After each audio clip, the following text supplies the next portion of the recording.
సువార్త 17వ అధ్యాయము 3వ వచనం గమనిస్తే, ఇదిగో మోషేయు ఏలియాయు వారికి కనబడి ఆయనతో మాటలాడుచుండిరి. హల్లెలూయా. శిష్యులైన వారు యేసుక్రీస్తుతో పాటు ఆ రూపాంతర కొండ మీద ప్రార్థనలో ఉన్నారు. అయితే వాళ్ళైతే ఇవన్నీ గమనిస్తున్నారు, చూస్తున్నారు. కానీ వాస్తవానికి యేసుక్రీస్తుతో ఉండి కూడా వీటన్నిటిని చూడటానికి వాళ్ళకి సమయం ఉంది. వాటిని బట్టి వారు కొన్ని తమ యొక్క భావోద్వేగాలను బయట పెడుతున్నారు. వారికున్న భావోద్రేకాలను బట్టి మాట్లాడుతున్నారు. అయితే యేసయ్య ప్రార్థన చేస్తున్నాడు. ప్రార్థన చేస్తున్నటువంటి యేసయ్యతో ఆ మహిమలో అదిగో మోషే ఏలియా కూడా రావటం, వారు దేవుని మహిమను కలిగిన వారై ఆయనతో మాట్లాడుతున్నారు. ఈ సంగతి ఎవరు చూశారంటే అక్కడున్న ముగ్గురు శిష్యులు చూశారు. హల్లెలూయా. అయితే చూడండి, ఒక మహిమ కలిగిన మోషే, మహిమ కలిగిన ఏలియా వారు యేసుతో మాట్లాడుతున్నారు. మనము యేసయ్యతో మాట్లాడేవారుగా మారాలి. ఉదయం కూడా నేను చెప్పాను సంఘంలో, యేసుతో మాట్లాడటం అంటే ప్రార్థించడం. అయితే ప్రార్థించడం అంటే మనం మన అవసరాలు, అక్కరలు అన్నీ ఒకదాని వెనకాల ఒకటి చెప్పేయడమే కాదు. ప్రార్థన అంటే వినుట కూడా, వినడం కూడా. ప్రార్థన అంటే మాట్లాడటమే కాదు, వినడం కూడా. అంటే ఇప్పుడు మనం ప్రార్థన చేస్తాం, చేసి చేసి అన్ని పాఠం అప్పచెప్పినట్లుగా అప్పచెప్పేసి యేసునామములో అడుగుతున్నాం తండ్రి ఆమేనని లెగిసి వెళ్ళిపోకూడదు. ప్రార్థన అయ్యాక మనం చెప్పాల్సిందంతా ప్రభుతో విజ్ఞాపన చేసేసాక మౌనంగా కనిపెట్టుకొని ఉండాలి ప్రార్థనలో కాసేపు. అప్పుడు ఆయన ఏం మాట్లాడతాడో మనం వినగలుగుతాం. ఎంతసేపు ప్రార్థనలో మనమే వన్ సైడ్ మాట్లాడటం కాదు, రెండు వైపులా మాటలు జరగాలి. హల్లెలూయా చెప్పండి. రెండు వైపులా మాటలు ఉండాలి. ఒక సైడే మాట్లాడేసి వచ్చేస్తున్నాం ప్రార్థనలో నుండి. అరగంట చేసినా, గంట చేసినా, ప్రార్థన చేసి లేచి వచ్చేస్తున్నాం. మరి అవతల నుండి ప్రభు మాట్లాడాడా? ఆయన స్వరం విన్నామా లేదా చూడాలి. ఇప్పుడు చూడండి, మహిమ కలిగినటువంటి మోషే ఏలియా అక్కడ ఆయనతో మాట్లాడుతున్నారు, యేసయ్యతో మాట్లాడుతున్నారు వాళ్ళిద్దరూ. హల్లెలూయా. ఇప్పుడు వాళ్ళు ఇంకా మాట్లాడటం అవసరమా? ఒకప్పుడు వాళ్ళు దేవుని చేత పట్టబడిన దగ్గర నుండి వారి జీవితం అంతా ప్రభుతోనే నడిచారు. ఎంతో సీనియారిటీ ఉంది వాళ్ళకి. ఇప్పుడు కూడా ఇంకా ఆయనతోనే మాట్లాడాలా అంటే, ఆయనతో నడిచేవారు, ఆయనతో అలవాటు అయిన వాళ్ళు ఆయనను విడిచిపెట్టలేరు. ఇప్పుడు అక్కడ అదిగో పేతురు, యోహాను, యాకోబులు ఉన్నారు కదండి. వాళ్ళతో మాట్లాడొచ్చు కదా. పోనీ వచ్చిన వాళ్ళు ఏలియా మోషే వచ్చారు కదా కొండ మీదకి, వీళ్ళతో కూడా మాట్లాడొచ్చు కదా. కాదు, వాళ్ళు ఎవరి కోసం వచ్చారు, ఎవరితో మాట్లాడుతున్నారంటే యేసు కోసం వచ్చారు, యేసుతోనే మాట్లాడుతున్నారు.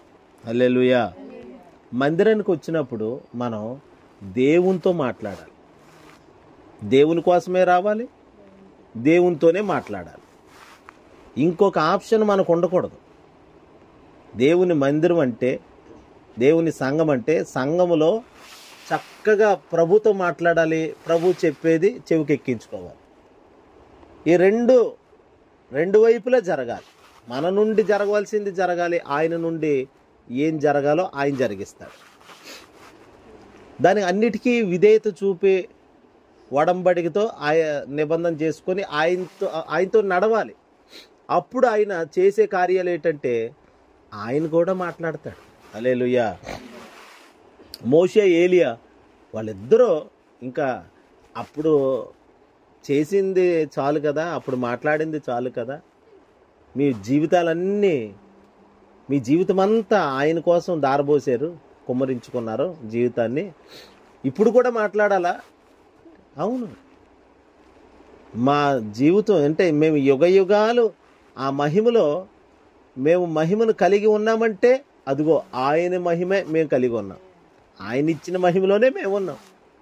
కాబట్టి ఈ మహిమను ఇచ్చిన ఆయనతోనే మా సహవాసం, మా మాటలు కూడా ఆయనతోనే. తరగవు మాటలు ఆయనతో మాట్లాడడం మొదలెడితే. హల్లెలూయా. ఆయన మాట్లాడడం మొదలెడితే ఇక మనం చాలు ప్రభువా అని చాలించి మనమైనా వెళ్ళాలి, లేకపోతే ఆయననే వెళ్ళాలి. అలాగా దేవుడే ఆయన ముగించి ప్రార్థన అంటే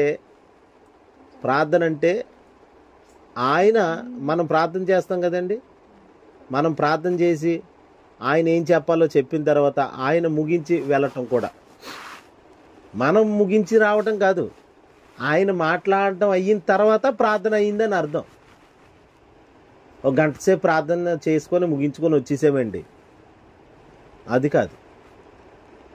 నీ ముగింపు ఎలాగుండాలంటే, ప్రార్థన యొక్క ముగింపు ఎలాగుండాలంటే, ఆయన మాట్లాడింది వినిన తర్వాతే ముగింపు జరగాలి. యేసయ్య మాట్లాడాలి మనతో, మనం చెప్పేయడమే కాదు. అయితే ఆయన మాట్లాడిన తర్వాత ఆయన ఏం చెప్తాడో, ఒక దర్శనమా, ఒక స్వరమా, ఏదో ఒకటి జరగాలి ప్రార్థనలో. పరలోకపు కార్యం జరగాలి. అప్పుడు ప్రార్థనకి ముగింపని అనుకోవాలి. అది వన్ సైడ్ మాట్లాడేసి మనమే అంతా చేసేసి మనమే ప్రార్థన ముగించి రావడం కాదు. ఆయన ప్రార్థన ముగించేవాడుగా ఉండాలి. మనం ప్రార్థన మొదలెడితే యేసయ్య ప్రార్థన ముగించాలి. హల్లెలూయా. అలాంటి ఒక అనుభవం మన జీవితంలోకి రావాలి. అబ్రహాము ప్రార్థన మొదలెట్టాడు, దేవుడు ముగించి వెళ్ళాడు. మొదలెట్టిందేమో అబ్రహాము, ముగించిందేమో దేవుడు. ఎంత అద్భుతమైన కార్యం చూడండి.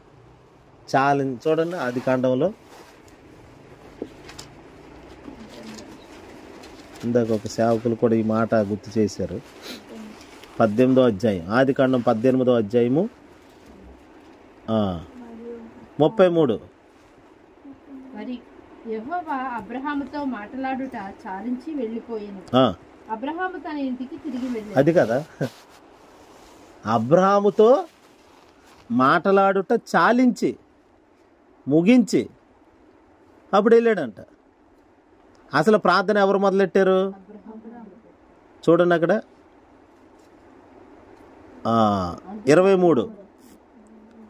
23లో అబ్రహాం మొదలెట్టాడు. వినండి, అబ్రహాము సమీపించి ఇట్లా నేను సమీపించి అబ్రహాం మొదలెట్టాడు ప్రార్థన. అంటే ఆదికాండం 18:23లో అబ్రహాము మొదలెట్టాడు, 33లో దేవుడు ముగించాడు. ఎంత అద్భుతంగా ఉందో చూడండి ప్రార్థన, ఎంత చక్కగా ఉంటుందో ఈ అనుభవం. హల్లెలూయా. మనం ప్రారంభిద్దాం, కానీ దేవుడు ముగించాలి. ఒక 10 నిమిషాలు ఎట్టుకొని మనం అమ్మ బాబోయ్ గంట చేస్తుంటాను ఈ పాటికి అని గంట ప్రార్థన చేసేసిన ఫీలింగ్ వచ్చేసి ముగించేసుకుని యేసు నామములో అడుగుతున్నాను తండ్రి ఆమేన్ అనేసి అలా వెళ్ళిపోతే, దానికే తృప్తి పడిపోతే ఎలాగా? ఎప్పుడు తృప్తి పడాలి ప్రార్థనలో అంటే ఆయన మాట్లాడాక తృప్తి పడాలండి.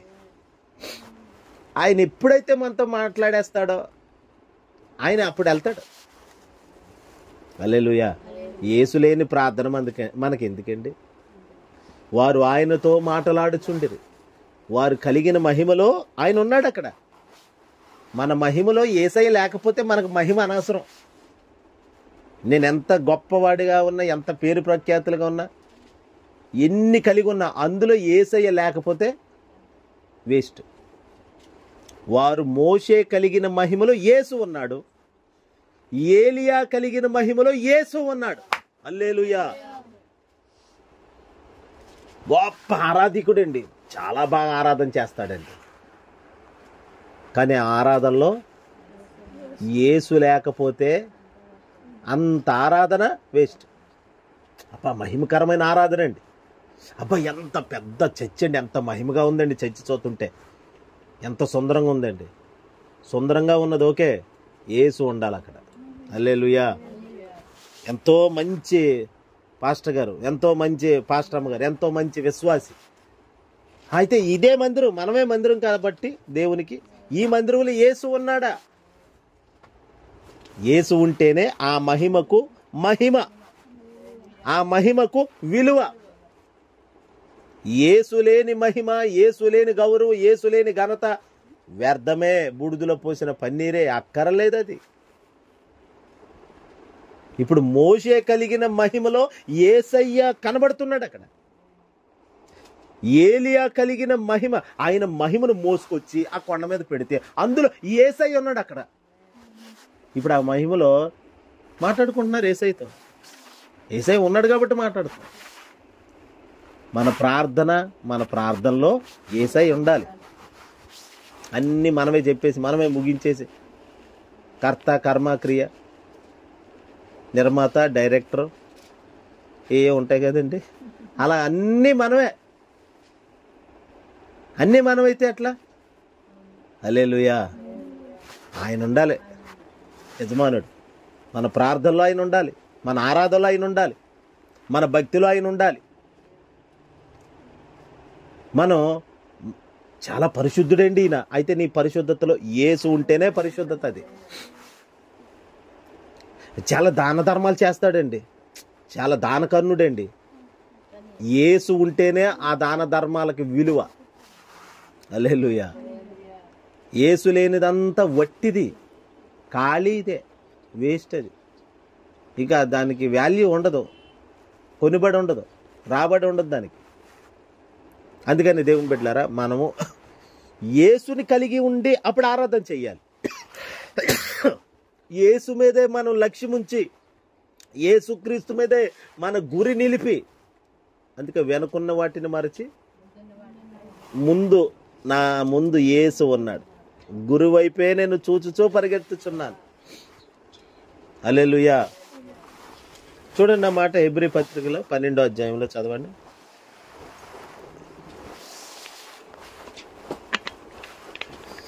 రెండవ వచనం.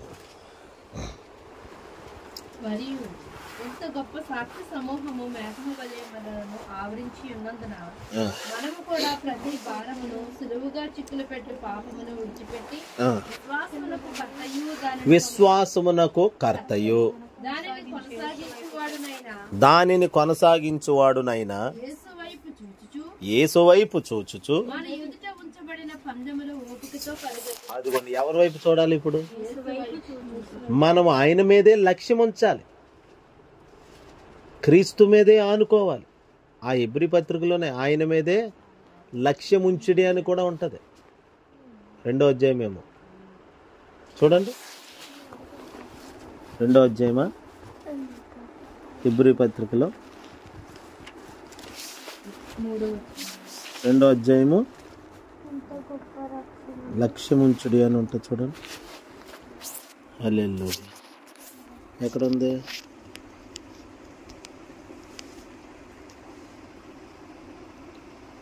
లక్ష్యం ఉంచుడి అని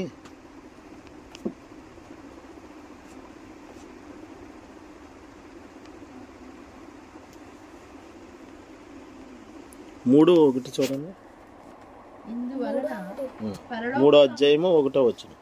ఇందువలన పరలోక సంబంధమైన పిలుపులో పాలు పొందిన పరిశుద్ధ సహోదరులారా, మనము ఒప్పుకొనిన దానికి అపోస్తలుడను ప్రధాన యాజకుడునైన యేసు మీద లక్ష్యం ఉంచుడి. అదిగోండి, ఎవరైనా అపోస్తలుడు ప్రధాన యాజకుడైన యేసు మీద లక్ష్యం ఉంచండి. ఇప్పుడు ఆ రూపాంతర కొండ మీదకి వచ్చినటువంటి మోషే ఎవరి మీద గురిపెట్టాడు? ఏలియా గారు ఎవరి మీద గురిపెట్టాడు? అంటే సరే, ఇంతకాలం మీ జీవితాలు ముగించబడ్డ, మీ పరిచర్య ముగించబడింది భూమి మీద, మళ్ళీ వచ్చారేంటి? ఆయనతోనే, ఆయన కోసమే వచ్చాం. హల్లెలూయా. మనం యేసు కోసమే, ఇంకా శాశ్వత జీవితం యేసు కోసమే. అప్పుడు సరిపోలేదా మీకంటే? అప్పుడు కాదు, ఎప్పటికీ సరిపోదు. తృప్తి యేసయ్య అంటేనే తృప్తి. ఆయన మీదే లక్ష్యం ఉంచుడి. వాళ్ళ సేవ అంతా ఆయనను చూస్తూనే సేవ చేశారు. వాళ్ళ జీవితం అంతా అలాగే జీవించారు. అదిగో మహిమలోకి వెళ్ళిపోయి, ఒక విశ్రాంతిలోకి వెళ్ళిపోయినా కానీ మళ్ళీ మహిమను పట్టుకొచ్చి అదిగో ఆ మహిమలో యేసుని చూస్తున్నారు. యేసుని చూపించే మహిమది. వారి కలిగిన మహిమ యేసుని చూడగలిగేటట్లు చేసే మహిమ. యేసుని చూపించే మహిమే మనకు ఉండాలి. కొన్ని మహిమలు ఉంటాయి, దొంగ మహిమలు, అబద్ధపు మహిమలు, దొల్లు మహిమలు. అలాంటి మహిమలు కాదు. Original glory. హల్లెలూయా. నిజమైన మహిమ యేసునే చూపిస్తుంది. మనుషుల మీదకి వెళ్ళిపోతుంది అనుకోండి గురి, మనుషుల మీదకి ఆ చూపు, ఆ మాటలు, లేకపోతే మనుషులకి ఆ ఘనత, ఆ పొగడతలో ఆ గౌరవం వెళ్ళిపోతుందంటే అది యేసయ్య, అది ఒరిజినల్ మహిమ కాదు. నిజమైన మహిమ, దేవుని యొద్ద నుండి పొందిన మహిమ యేసుని చూపిస్తుంది. యేసుని చూపించే మహిమది. యేసుతో కలుసుకునేటట్లు చేసే మహిమ, ఆయనతోనే సహవాసం చేసేటట్లుగా. హల్లెలూయా. ఇప్పుడు మీకు మళ్ళీ ఇక్కడ పని ఏంటి? ఇక్కడ మీకు పని ఏంటి అని అంటే, యేసుతో మాట్లాడటానికి వచ్చాం. చదవండి మాట, ఆ మత్తయి సువార్తలో 17:3. మరియు ఇదిగో మోషేయు ఏలియాయు వారికి కనబడి ఆయనతో మాట్లాడుచుండెను. అదిగో ఆయనతో మాట్లాడుతున్నారు. అలాగే లూకా సువార్తలో కూడా చదవండి 9వ అధ్యాయంలో ఆ మాట.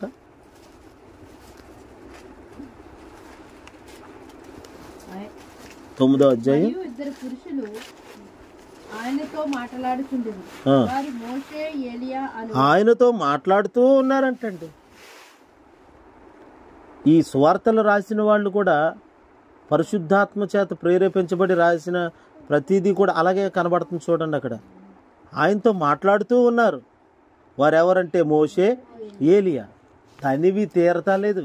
హల్లెలూయా. అంటే ఓ మాటలో చెప్పాలంటే విసుగక మాట్లాడుతున్నారు. వాళ్ళకేమీ అలసట రావట్లేదు, విసుగుదల రావట్లేదు.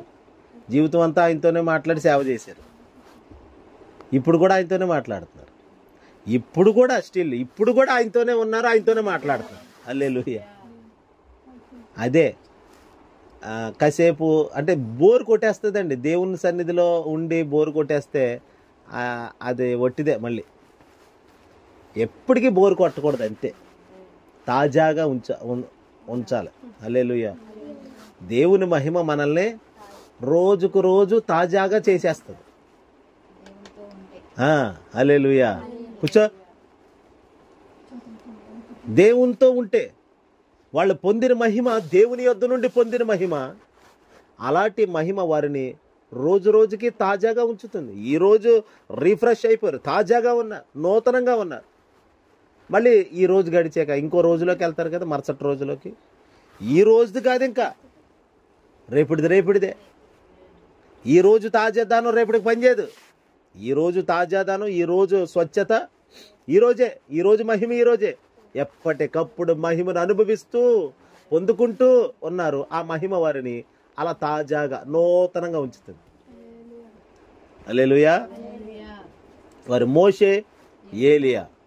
ఇప్పుడు వయసులో ఉన్నప్పుడు ఒకలాగా ఉంటారు, వయసు అయిపోయాక ఒకలాగా ఉంటారు. రూపం మారుతుంది, అప్పుడు గుర్తుపట్టడం కొంచెం కష్టమవుతుంది. కానీ వీళ్ళు తక్కువని గుర్తుపట్టేశారు. మోషే అడుగో, ఏలియా అదుగో. హల్లెలూయా. అడుగో ఏలియా, అడుగో మోషే. మహిమ వారెవరో గుర్తు చేస్తుంది. దేవుని మహిమ మనలో ఉంటే మనము సరైన వాళ్ళమని రుజువు చేస్తుంది. మనం ఎవరమో రుజువు చేస్తుంది. మోషేని రుజువు చేసింది దేవుని మహిమే, ఏలియాని రుజువు చేసింది దేవుని మహిమే. ఇప్పుడు వారెవరో ఇతరులు గుర్తుపట్టేటట్లుగా చేసింది కూడా దేవుని మహిమ. దేవుని బిడ్డలారా, మనం మహిమనే చూడాలి. హల్లెలూయా. మహిమను పొందే స్థలం ఎక్కడ చెప్పండి? ప్రార్థనా కొండ. ఎత్తైన అధికమైన ప్రార్థన అంటే దేవునితో మాట్లాడటం. అవలేదా మోసే మీ ప్రార్థన అంటే? మా ప్రార్థన ఇంకా తెవలదు, ఇంకా మాట్లాడుతూనే ఉంటాం రూపాంతరం కొండ మీద. ఈ కొండ మీద ఆయన అవకాశం ఇచ్చాడు, వచ్చేసాం. ఆయన ఎక్కడికి రమ్మంటే అక్కడికి వచ్చేస్తాం. హల్లెలూయా. అందుకనే ఆయనతో మాట్లాడేటప్పుడు విసుగక మాట్లాడాలని. ఇదే లూకా సువార్తలో 18వ అధ్యాయం 1వ వచనం ఉంటుంది. చూడండి, లూకా సువార్త 18వ అధ్యాయం 1వ వచనం. వారు విసుకక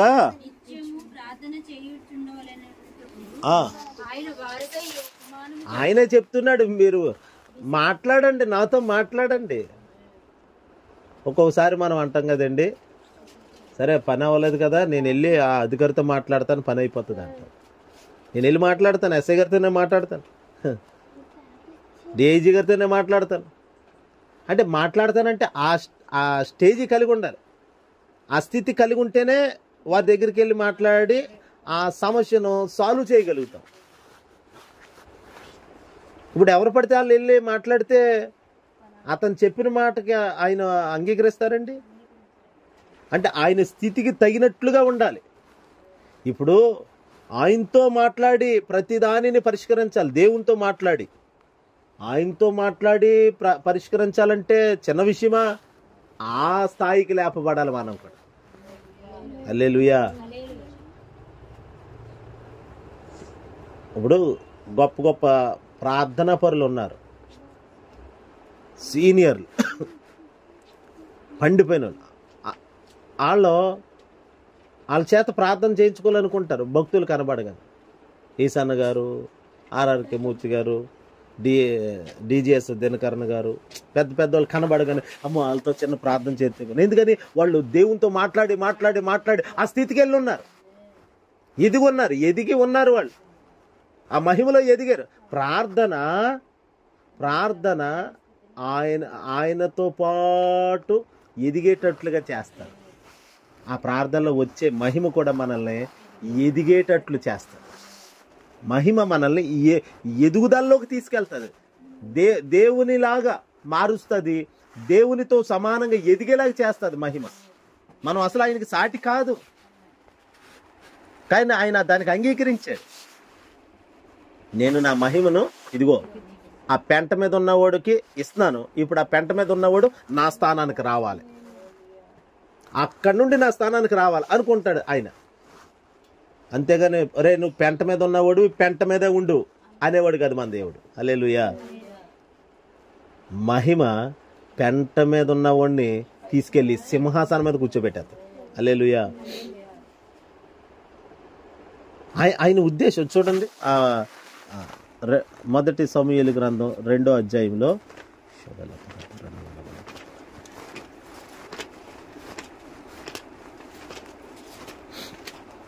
హన్నా చేసిన ప్రార్థనలో ఆ మాట ఉంటుంది. 8వ వచనం, 2వ అధ్యాయము 8వ వచనం. అధికారులతో కూర్చుండబెట్టుటకును మహిమగల సింహాసనమును స్వతంత్రింపజేయుటకును వారిని మంటిలో నుండి ఎత్తువాడు ఆయనే. దరిద్రులను అధికారులతో కూర్చుండబెట్టుటకు మహిమగల సింహాసనమును స్వతంత్రింపజేయుటకును వారిని మంటిలో నుండి ఎత్తువాడు ఆయనే. లేమి గల వారిని పెంట కుప్ప మీద నుండి లేవనెత్తువాడు ఆయన. అంటే ఆయన మహిమ పెంట మీద ఉన్నవాడి దగ్గరికి వెళ్ళి ఆయన్ని తీసుకెళ్ళి సింహాసనం ఎక్కించారు, పైకి లేవనెత్తుతుంది. హల్లెలూయా. అంటే మనల్ని ఎదిగింప చేస్తుందండి దేవుని మహిమ. ఆ మహిమను తీసుకొచ్చేది ప్రార్థన. ఆయనతో మాట్లాడటం. అలా మాట్లాడుతూ ఉంటే ఎదుగుదలలోకి వెళ్తాం మనం. అందుకనే మనం ఒక స్థాయికి రావాలి, ఆయనతో మాట్లాడేవారుగా ఉండాలి. నేను కంటిన్యూ చెప్తున్నాను, లెట్ మీ రిపీట్, మళ్ళీ చెప్తాను. అదేంటంటే మనం ఆయనతో మాట్లాడుతూ ఉంటుండగా ఆయన మహిమ మనల్ని పరివర్తనలోకి తీసుకొస్తుంది. మనలో ఏమేం మార్పులు జరగాలో ఆ మార్పులు చేస్తుంది. మనల్ని ఆయనతో సమానంగా కూర్చోబెడుతుంది. ఆయన ఏం కోరాడో అది చేస్తుంది ఆయన మహిమ. హల్లెలూయా. కాబట్టి దేవుని బిడ్డలారా, మహిమ వట్టిది కాదు. మహిమ ఆయనతో నింపబడింది. మహిమలో ఆయన ఉంటాడు, ఆయనలో మహిమ ఉన్నది. ఆ మహిమే మనం కోరుకుంటున్నాం. ఇప్పుడు మహిమ అంటే యేసయ్యే మన మహిమ. యేసు లేనిది మహిమ కాదంటున్నాను నేను. నిజమైన మహిమ యేసునే చూపిస్తుంది. వారు పొందిన మహిమ అంతా, వారు పొందిన అభిషేకం అంతా కూడా అదిగో యేసు దగ్గర నిలబెట్టింది. ఈరోజు వారి సేవ అయిపోయిందని కాదు, వారి సేవ ఇంకా మిగిలే ఉంది. వారి పరిచర్య ఉన్నది. వారి పరిచర్య సజీవంగా ఉన్నది, జీవము కలిగి ఉన్నది. ఆ జీవమును తీసుకొచ్చినది మహిమ. ఈరోజు యేసయ్యతో చక్కగా మాట్లాడుతున్నారు వాళ్ళు. వృద్ధాప్యం లేదు వాళ్ళకి యేసునామములో. హల్లెలూయా. శరీరానికైతే వృద్ధాప్యం వచ్చింది. అదిగో మోషే వృద్ధుడై అని ఉండొచ్చు, అబ్రాహాము వృద్ధుడై అని ఉండొచ్చు, కానీ ఆత్మలో మాత్రం వాళ్ళు వృద్ధులు కాదు. అదే తాజాగా ఉంటున్నారు ఎప్పటికప్పుడు. మోషేలాగా ఉంటున్నాడు. పెద్దవాడైపోయి మోషే ఇప్పుడే ఉన్నాడులేండి. మనం అప్పుడప్పుడు మన పల్లెటూరులు, మన పూర్వీకులు పుట్టిన ఊరికి వెళ్తే పలానా మామ ఎలా ఉంది అని అడిగితే ఇంకెక్కడ మామ, లేకపోతే పలానా అన్నయ్య ఎలా ఉన్నాడంటే ఆ అన్నయ్య అబ్బో చాలా పెద్ద వయసు వచ్చేసి కర్ర అట్టుకొని నల్లపోతున్నాడు. ఎందుకని పెద్దోడు అయిపోయాడు, అంత మారిపోయాడు. మనిషి రూపం అప్పట్లో ఉన్న రూపం లేదు, శరీరానికే అది. కానీ ఆత్మలో అంతరంగ పురుషుడికి ఆయన ఏ రూపం కలిగి ఉన్నాడో, ఏ రూపం ఇచ్చాడో అదే రూపంలో ఉంటాడు. మహిమ అలాగే ఉంచుతుంది. హల్లెలూయా. ఫ్రిడ్జ్లో ఒక వస్తువు పెడితే ఉదయం నుండి సాయంత్రానికి, లేకపోతే ఒక రోజు అలా భద్రంగా కాపాడుతుంది. ఎక్కువ రోజులు పెట్టండి ఫ్రిడ్జ్లో, బూజు పడుతుంది ఫ్రిడ్జ్లో. ఎందుకంటే దాని కెపాసిటీ సరిపోదు, దాన్ని తాజాగా ఉంచలేదు. మనం ఏ పదార్థం అయితే అందులో పెడతామో ఫ్రిడ్జ్లో, ఆ పదార్థాన్ని ఏదో కొద్ది గంటలు కాపాడుతుంది, తర్వాత అది కూడా ఏమీ చేయలేదు. కానీ మహిమ అలా కాదు. మహిమ ఎప్పుడు నిత్యము అలా తాజాగా నూతనంగా. ఆ మాట చదవండి, 2 కొరింథీ పత్రిక 5వ అధ్యాయము 17వ వచనం.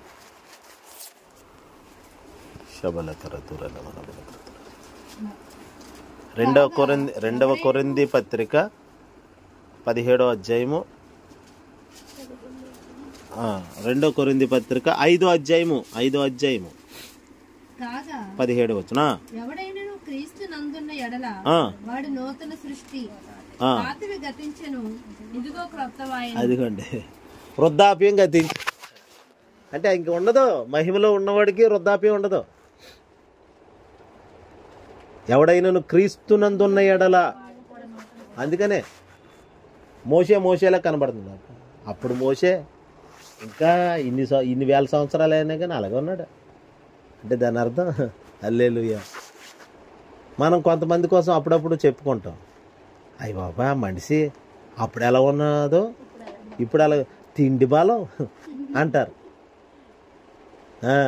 బాగా తింటారండి, ఫ్రూట్స్ తింటారు, దిట్టంగా ఫ్రూట్స్ తింటారు. కాబట్టి మనుషులు నిగనిగలాడిపోయి వయసు ఎంత పెరిగినా అసలు వయసు కనబడుకోకుండా ఇంకా యవనం వచ్చేసేటట్లుగానే ఉన్నారంటే దాని అర్థం ఎంతసేపు ఉంటారు అలా చెప్పండి? ఎన్ని సంవత్సరాలు ఉండగలుగుతారు?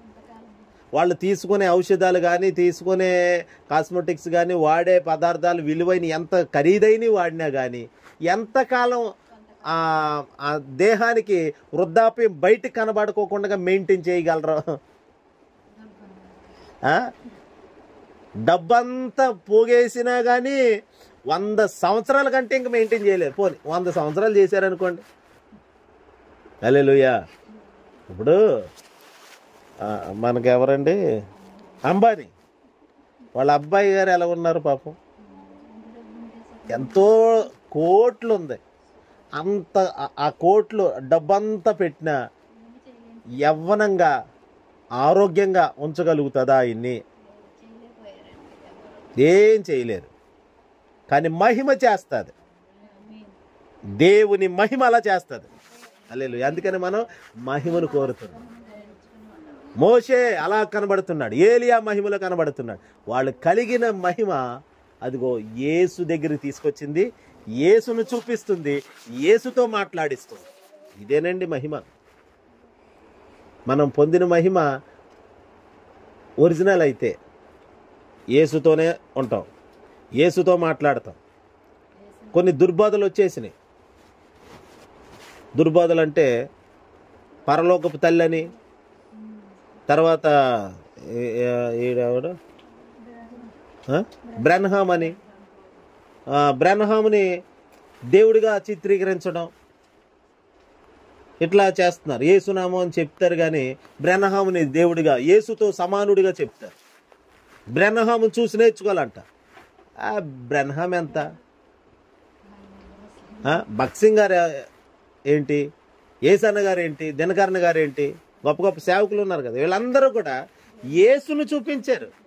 కానీ ఈ బ్రెన్హాము తను తాను చూపించుకున్నాడు. ఇప్పుడు ఆయన్ని వెంబడించే వాళ్ళందరూ యేసుని ముందు యేసుతో స్టార్ట్ చేసి తర్వాత బ్రెన్హామును చూపిస్తున్నారు. దుర్బోధలు.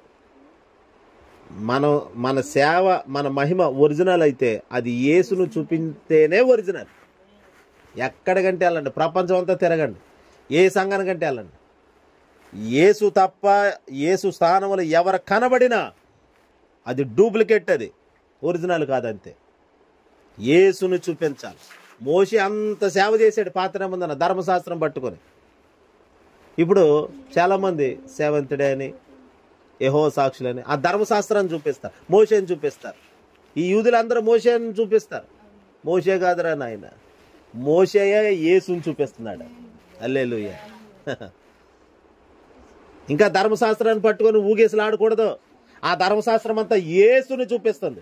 ఆ ధర్మశాస్త్రం పట్టుకొచ్చి ఇచ్చినవాడు మోషే, ఇచ్చినవాడు మోషే కదా, ఆ మోషేయే యేసుని చూపిస్తున్నాడు ఈరోజు. హల్లెలూయా.